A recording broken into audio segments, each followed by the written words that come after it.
अस्सलाम वालेकुम। आज का हमारा टॉपिक मोस्ट इम्पोर्टेंट है, meanings of national income.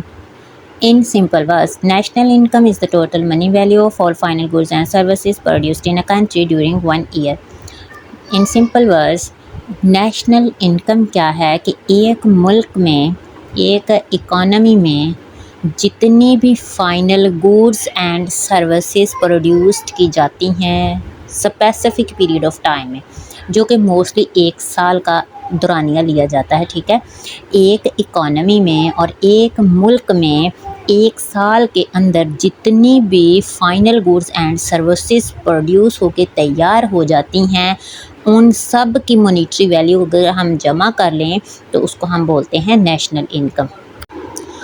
Modern definition of national income. National income is the sum total of all goods and services produced in a country during a given period counted without duplications. Modern definition economics की जो है, इसके मुताबिक national income एक मजमुआ होता है goods and services का, जो कि एक साल के अंदर एक इकोनॉमी में प्रोड्यूस की गई हैं, लेकिन इसमें इनको काउंट करना है, लेकिन इनमें किसी भी चीज़ की दोहरी गिनती ना की गई हो, यानी कि एक चीज़ को एक ही दफ़ा काउंट करना है, उसकी डुप्लीकेशन नहीं होनी चाहिए कि एक चीज़ की दोहरी गिनती ना हो। ठीक है, मॉडर्न डेफिनेशन क्या है कि दोहरी गिनती के बग़ैर तमाम गुड्स एंड सर्विसेज का मजमुआ जो कि एक साल के अंदर एक इकोनॉमी में प्रोड्यूस की जाती हैं। Concepts of national income, there are several related concepts. अब हम one by one, step by step concepts जो हैं नेशनल इनकम से रिलेटेड हैं उनको देखेंगे और समझेंगे। जो मोस्ट इम्पोर्टेंट है कॉन्सेप्ट नेशनल इनकम का, उसमें फ़र्स्ट जो है वो है ग्रॉस डोमेस्टिक प्रोडक्ट, जीडीपी। ठीक है, जीडीपी में क्या है कि द टोटल मनी है, ये भी नेशनल इनकम, लेकिन ये उस नेशनल इनकम से रिलेटेड एक कॉन्सेप्ट है। The total money value of all final goods and services produced within the domestically of a country in a year.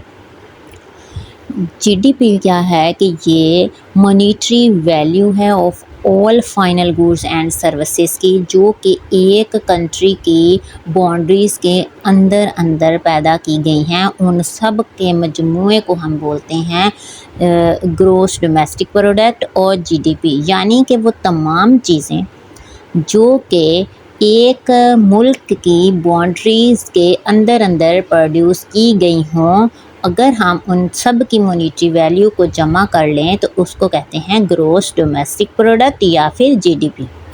Second, gross national product और जीएनपी। जीडीपी में सिर्फ उन तमाम गुड्स एंड सर्विसेज की मालियत को जमा किया जाता है जो कि बाउंड्रीज़ के अंदर अंदर ही पैदा की गई हों, प्रोडक्शन उनकी बाउंड्रीज़ के अंदर ही हुई हों। अब ग्रॉस नेशनल प्रोडक्ट में क्या होता है कि इसमें दोनों चीज़ों को ही लिया जाता है। एक तो इसमें जीडीपी को प्लस कर लिया जाता है, यानी कि जो एक डोमेस्टिक लेवल पे जो प्रोडक्शन हुई है गुड्स एंड सर्विसेज की, ठीक है, उनका मजमुआ, और प्लस जो कि सिटीज़न्स जो हैं वो इसमें मैटर नहीं करता कि वो इनसाइड हैं या आउटसाइड द कंट्री बैठ के कोई प्रोडक्शन कर रहे हैं चीज़ों की। ठीक हो गया, तो इसमें ये दोनों चीज़ें ही आ जाती हैं। ठीक हो गया, यानी कि जीडीपी को इसमें प्लस कर लिया जाता है और इसके साथ वो तमाम गुड्स एंड सर्विसेज की मालियत को जमा किया जाता है जो कि बाहर के कंट्रीज़ में बैठ के डोमेस्टिक सिटीज़न्स जो हैं वो प्रोडक्शन करते हैं। ठीक हो गया, यानी कि जीडीपी में सिर्फ मुल्क की बाउंड्रीज़ के अंदर अंदर जो गुड्स एंड सर्विसेज प्रोड्यूस की जाती है उनका सम, जबकि ग्रॉस नेशनल प्रोडक्ट में domestic plus foreigner production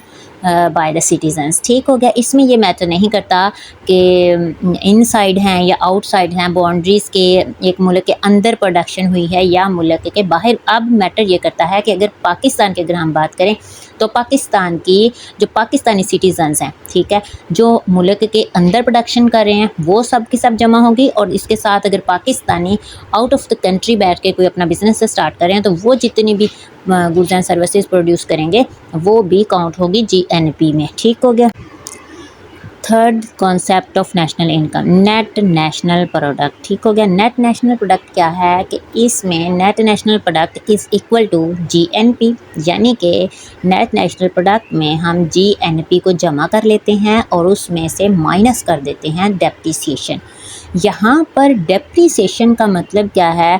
depreciation का मतलब होता है किस्तों रिखत के अखराजात या फिर टूट फूट के अखराजात। इसके एग्ज़ाम्पल क्या है कि अगर एक मशीनरी है और वो काम के मतलब इस्तेमाल हो रही है पिछले 1 साल से, 6 मंथ से या 1 मंथ से, तो जब अगर वो ख़राब हो जाए, ठीक है, तो उसको रिपेयर करवाने के लिए, उसको मरम्मत के लिए और उसको ठीक करवाने पर जो अखराजात आएंगे, ठीक है, उसको बोलते हैं डेप्रिसिएशन। ठीक हो गया, यानी टूट फूट के अखराजात। National income at factor cost is equal to NNP. National income में हम क्या करते हैं, अगर हम फैक्टर कॉस्ट के साथ देखें तो ये किसके इक्वल है कि इसमें सबसे पहले तो हम एनएनपी को जमा कर लेते हैं और इसमें से माइनस कर देते हैं इनडायरेक्ट टैक्सेस और इसमें प्लस कर देते हैं सब्सिडीज़। ठीक हो गया, यानी कि national income at factor cost में हम ये जाहिर किया जाता है कि वो तमाम इनकम जो कि फैक्टर ऑफ प्रोडक्शन से अर्न की गई हों, ठीक है, यानी कि land, labour, capital and enterprise. Enterprise यानी ये कंपनीज़ को और इंडस्ट्रीज़ को बोला जाता है। इंटरप्रेन्योरशिप का वर्ड्स भी इंडस्ट्रीज़ और कंपनी के लिए ही यूज़ किया जाता है। ठीक हो गया। पर कैपिटा इनकम, ये भी नेशनल इनकम से रिलेटेड ही कॉन्सेप्ट है।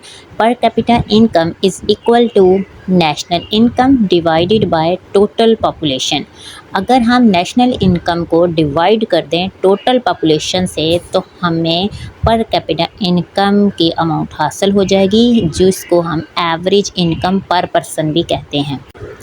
Personal income, total income received by individuals including transfer payments, pensions, gift and subsidies. Personal income क्या है कि वो इनकम जो एक इंसान को, एक एम्प्लॉय को पूरा महीना काम करने के बाद जो सैलरी मिलती है उसको बोलते हैं पर्सनल इनकम।